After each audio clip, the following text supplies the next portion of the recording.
his gift. And Lord, as he unpacks the word this evening, I pray that you'd speak to our hearts by the Spirit, that, Lord, the word would dwell richly in us, and that, Lord, we'd be excited about you, our Creator God.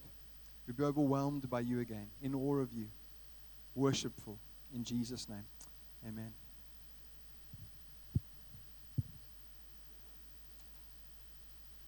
So tonight we're going to tackle quite a significant subject, quite a simple one really. It's the creation of the universe. And if you brought a Bible with you, just open it to the very first page. And you'll only need to look at the first verse of the first page in the Bible. So the whole thing of creation is a very contested subject. I can remember having very intense debates with people. You know, was the world created in 6 days? Is theistic evolution the way it all happened? Do the days represent long periods of time? So I can remember these discussions. There are some people that believe the world is 6,000 years old. And there are other people that believe it's 4.5 billion years old, the earth. So this whole question of creation, how did this all get here, is a big one. And we're going to consider it tonight. And of course, the big question really when you come to Genesis chapter 1, the first chapter in the Bible, is how should we interpret the story? And it is a very important story because all of the rest of the Old Testament kind of rests on the foundation of Genesis chapter 1. Genesis chapter 1 introduces us to God. It tells us who God is and what God is like. The opening words, in the beginning, God. These are the opening words of the Bible, and they're very significant because all that follows rests upon them. So tonight I want to teach you a new word, if you don't know it already, and it's the word hermeneutics. Hermeneutics. Hermeneutics, as you can see, is the study, science, and art of interpreting literature. Hermeneutics doesn't just apply to the Bible, but to any literature. And I want to unpack a very important hermeneutical principle for us all tonight that relates to how we should interpret Genesis chapter 1. And the hermeneutical principle is this, that when you're looking at something in the Bible, you have to ask yourself the question, what did the author intend to convey? That's super important. What did the author intend when they wrote what they wrote? The second thing you need to look at is, how would the original recipients of that piece of communication have understood what was said? And the hermeneutical principle is this, that the original context and the setting of the communication locks in the meaning of a verse. That is so important, let me say it again, that the original context, what the author intended, and how the first recipients would have received that communication, that seals in and locks in what the meaning of a verse is. So I want you to just use an interesting example, because it really does bring the point home. Now, we're all familiar with the term gay. It's an adjective. And it has a very particular meaning today, in our day and age. But 50 years ago, the word gay meant carefree, cheerful, or bright and showy. So I would have happily described myself as being gay if I had lived 50 years ago. And here's an interesting example of how the word was often used. I'm sure you're familiar with West Side Story. It's a great musical. They had it at the Artscape last year. I bumped into Trevor there. And in West Side Story, Maria falls in love. And she sings this well-known song, I feel pretty, oh so pretty, pretty and witty and gay. Okay.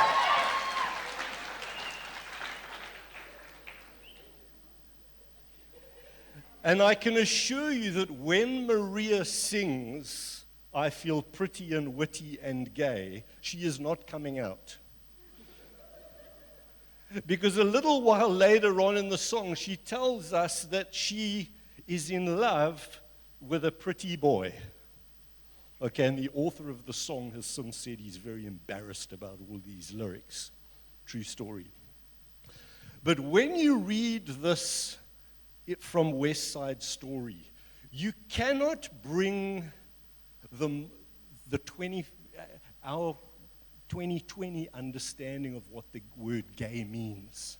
When Maria says, I feel gay, in that context, and for those recipients, that word meant she was happy and carefree and a little bit showy. And the context locks in what that word means in that context. You just can't come along today and look at the song and hear it for the first time and say, oh, Maria is gay. She's not. Charles Wesley also wrote this hymn. It's called Dear is the Day Which God Has Made. And in the second verse of this old hymn, the lyrics go, the gay who rest nor worship prize, Jehovah's changeless sign despise. And again, when Charles Wesley wrote the song, and when he says the gay who rest, he's talking about people who don't go to church on a Sunday. They don't worship God. They don't value the Sabbath day of rest. They don't value worshiping God. And he ironically, and this is like prophetic irony, he says, and they don't value Jehovah's changeless sign, which is obviously the sign of the rainbow. So Charles Wesley, but when Charles Wesley wrote about the gay, he was just talking about the average person who was living their life not concentrating on God. Because when we interpret lyrics such as I Feel Pretty and Charles Wesley's hymn, you have to put yourself in the original context and say, well, what did the author mean? Because it's what the author meant that locks in the meaning forever. In 1,000 years' time, if we're still around, you can listen to I Feel Pretty, and it means what it meant. It doesn't mean anything else. I've got another example for you that's a little bit more exciting. You'll enjoy this because most of you are young people. So the scene is Clifton. And you're watching the sunset with your special friend. And your special friend turns to you and says, you know, right now I'm feeling butterflies in my stomach. Being here with you tonight is a dream. I love you to the moon and back. Watching the sun goes down makes my heart skip a beat. Yeah. And we all perfectly understand what is being said here. Love is in the air. That's what's going on here. And this is valid communication. In fact, it's more than just valid communication. This might be the best communication that one of the individuals has ever heard in their life. This is life-changing communication, potentially. But if you gave it to a robot or an AI, and you said, would you please analyze this communication here, and would you just comment on the communication? The AI would report that there are a number of serious errors in the communication, that it is highly unlikely that there are butterflies in the individual's stomach. It isn't, in fact, a dream. It was real. They can't love you to the moon and back. That's silly. And the sun doesn't go down, rather, the earth spins away from the sun, creating the impression that it is going down. And hearts do skip beats, and if that happens, please have yourself checked out. It's not a good thing. Love is never in the air, it's a chemical reaction in the head.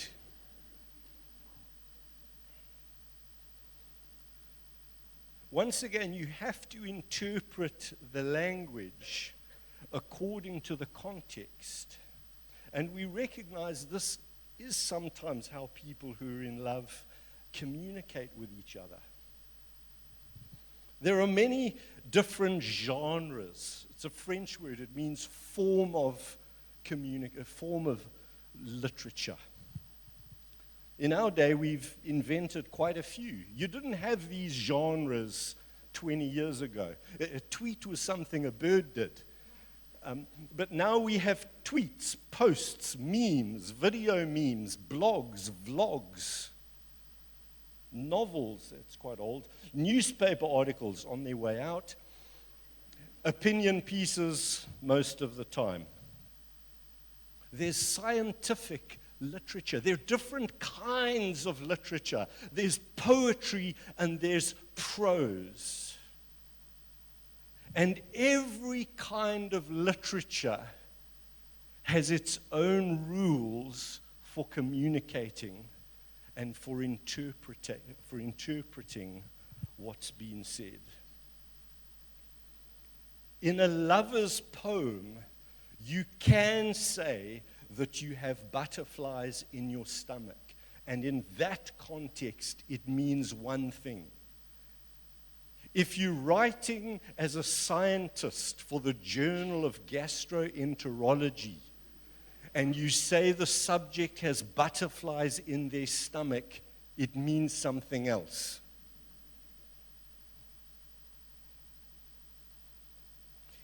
In order to correctly interpret literature, something that someone has written, you have to identify what is the genre, what is the nature of this literature, because it is the kind of literature that gives you the rules for understanding what it means.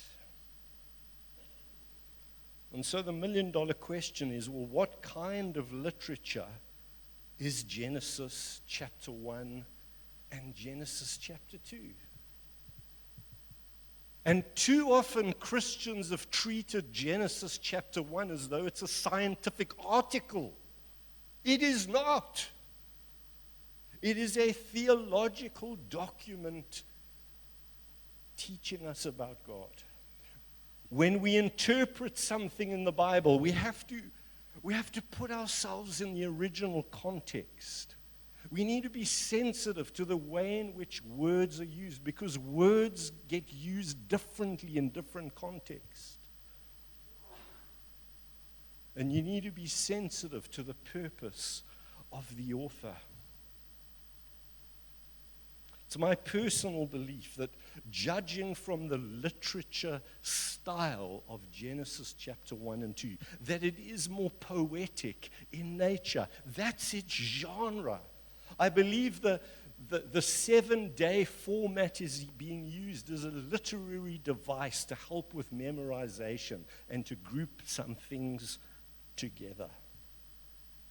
But we could have a dispute about the genre of Genesis 1. But of course, before you enter into that dispute, please make sure that you do have at least a master's degree in ancient Hebrew.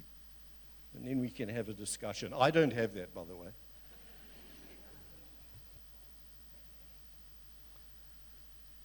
What matters is the message. Think back to our loving couple at Clifton. What if that woman, when the fellow had launched into his, I have butterflies in my stomach, what if at that point she had said, what do you mean you have butterflies in your stomach? How many? How long have they been there? If she'd started to ask that kind of question, she would have missed the point and missed the moment and messed up a beautiful evening. And I think we can do that with God's word.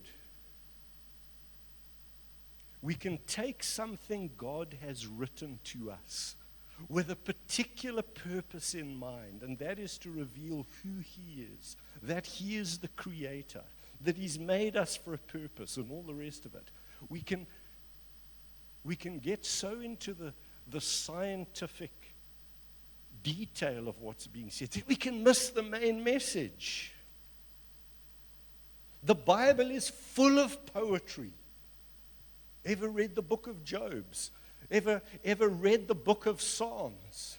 Even Jesus spoke a lot in metaphor and hyperbole. How many camels can fit through the eye of a needle? One or two? The answer is none. It's just it's poetic. And just because something's poetic doesn't mean it's true. Sorry, not true. Goodness, you guys are awake. I mean, that was a serious slip and nobody spiked.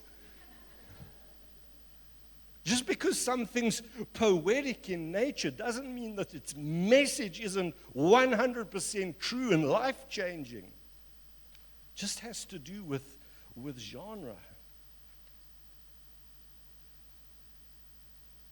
So let's read the first verse in the Bible, which says this: in the beginning, God created the heavens and the earth.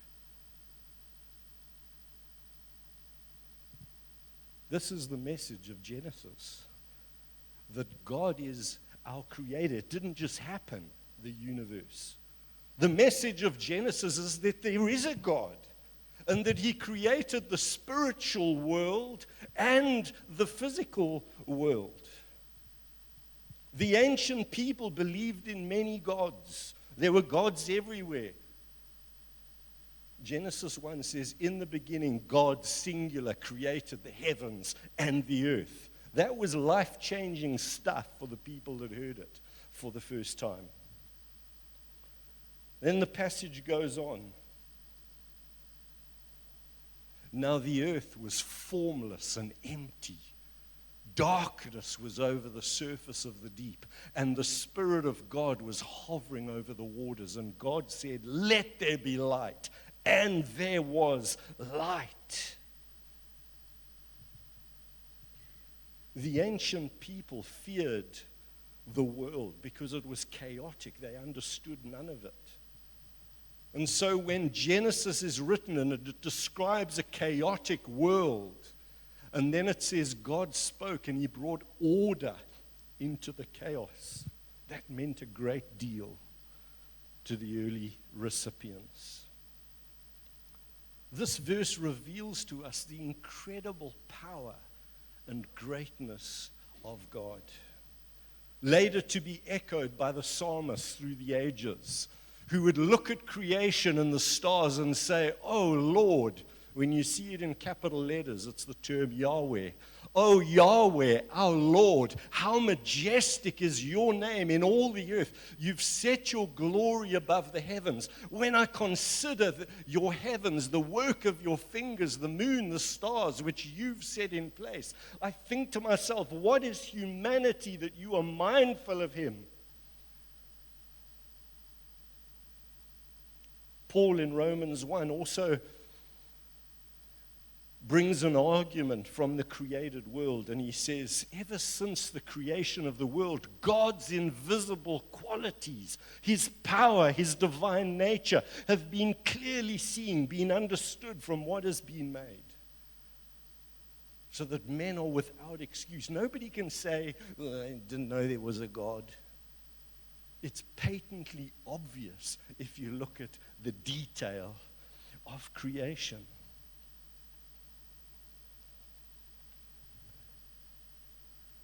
We're also told in Genesis, and this is another key message in Genesis chapter 1, that when God created the world, He said that it was good. He says that repeatedly.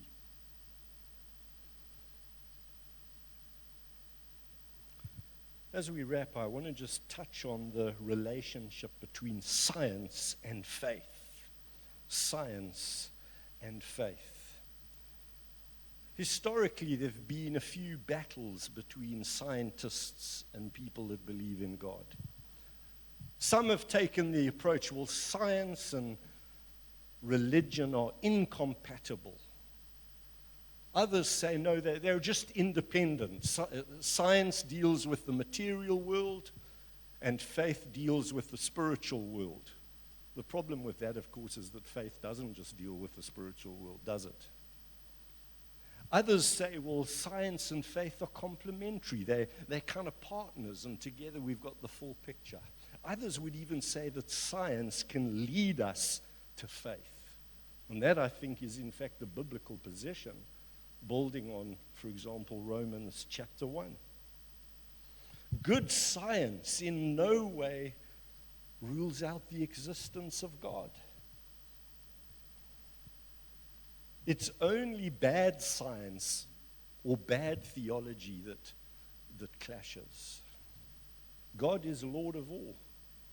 He invented both. It was only, and it was historically, the Christian belief that the world is ordered that led to the investigation and discovery of what made things the way they are, to discover God's order. It's most unwise to make science and faith enemies. Don't be intimidated by people that tell you that evolution is the reason for creation. There's a reason Charles Darwin's buried in Westminster Abbey.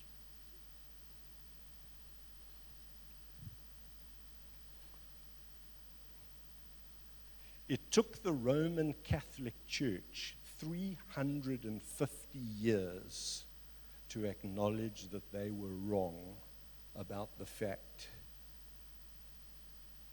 that the sun didn't revolve around the earth. Let me tell you the story. Ever heard of Galileo?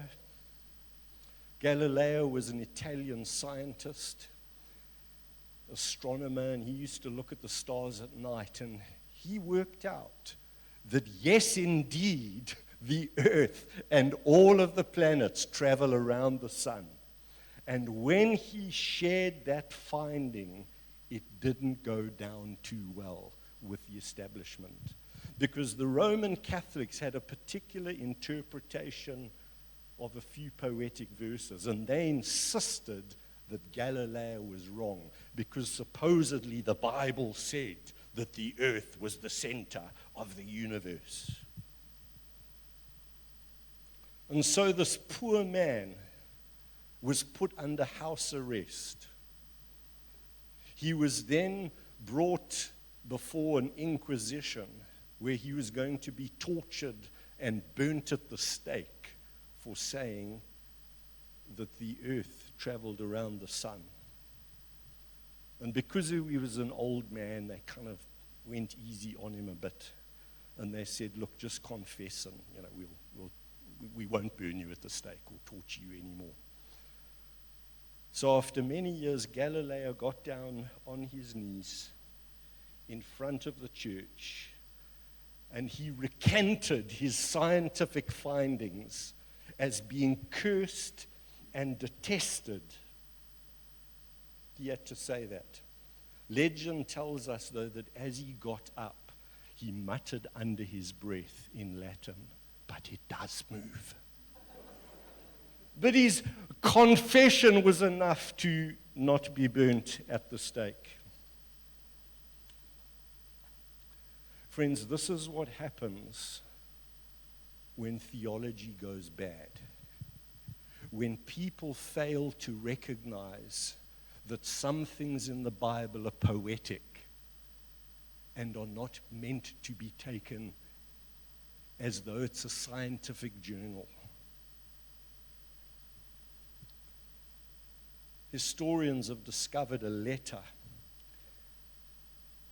that Galileo wrote to his friend Kepler. I mean, I'm sure you've heard about all these guys in school, eh? Kepler, Galileo, nod. He wrote, "My dear Kepler, I wish that we might laugh at the remarkable stupidity of the common herd. What do you have to say about the principal philosophers of this academy who are filled with the stubbornness of an ass and who do not want to look at either the planets, the moon, or the telescope, even though I freely and deliberately offered them the opportunity 1,000 times? August 1610, Galileo. Offering to people of faith, come and have a look at this beautiful creation that God has made. But they would not because of their dogmatic stupidity. And it took 350 years for the Catholic Church to officially say they were wrong. And get this, the investigation took 13 years. What can I say? In the beginning, God created the heavens and the earth. The earth was formless and empty. Darkness was over the surface of the deep. And the Spirit of God was hovering over the waters. God said, "Let there be light." And there was light. And it goes on to say, God saw all that he had made, and it was good. I want to show you a video now. It's about 5 minutes long. It's called The Cosmic Eye. I'm sure many of you have seen it already. It's a video that helps to display the greatness of God. So maybe we can dim the lights. The worship team is also going to come up. But be inspired by this beautiful video. There's one thing I just want to quickly add. Did you know that light travels at 300,000 kilometers a second? That's quite fast. Light from the sun takes 8.3 minutes to get here. Only 1.3 seconds from the moon. And light from the nearest star to the sun takes 4.2 years to get from the nearest star to the sun. 4.2 years, traveling at 300,000 kilometers a second. So I hope that just gives you a little bit of idea of the scale that we're talking about here, that God made.